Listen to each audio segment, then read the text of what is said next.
Line sa hotline. Anong desisyon diri sang alkalde kag sang member sang EOC? Joining us over the phone is the Medical and Data Analysis, ang deputy sa EOC, Dr. Chris Surungon. Doc, how are you? Good morning.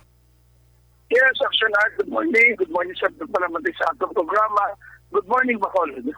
Salamat gid sa time. Doc, kumusta? Nagsige pa ya subong ang aton vaccination activity, nagapadayon sa mga mall gihapon?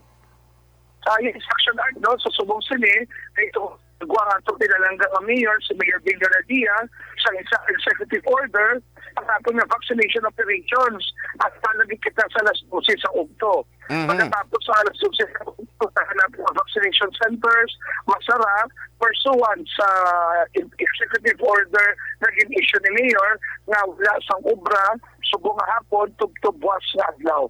Okay. So, hapon, tugtubwas na adlaw, wala kita sang abri nga vaccination center para sa safety sa ato na pumuluyo at sa ato na mga vaccination teams. Pero ang resumption sini will be on Monday na lang, sir, Doc?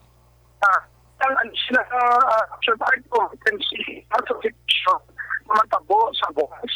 Kaya kung makatawa, naman pwede na sa bago, resume vaccination sa weekend. Pero kung daw alang-alang kaya po, officially, ma-resume kita ya sa Lunes ka adlaw, December 20, 2022.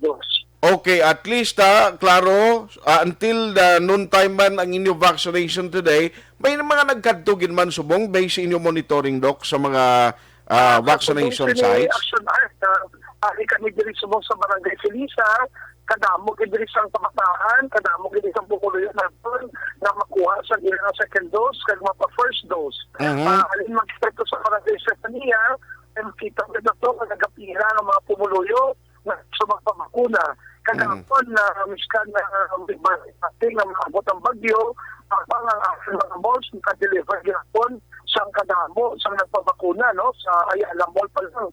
They were able to vaccinate kapit-kapit sa 1,000 nga pumuluyo.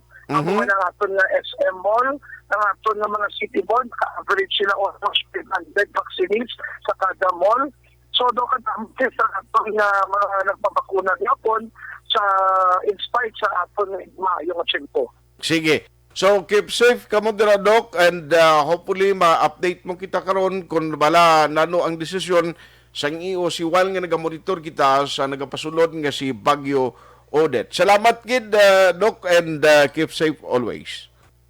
Salamat gid, Action Arts. Ito na po, salamat kayo, maghalong kita. Stay safe and God bless always. Mabuhay ka, Action Arts. Action Hotline.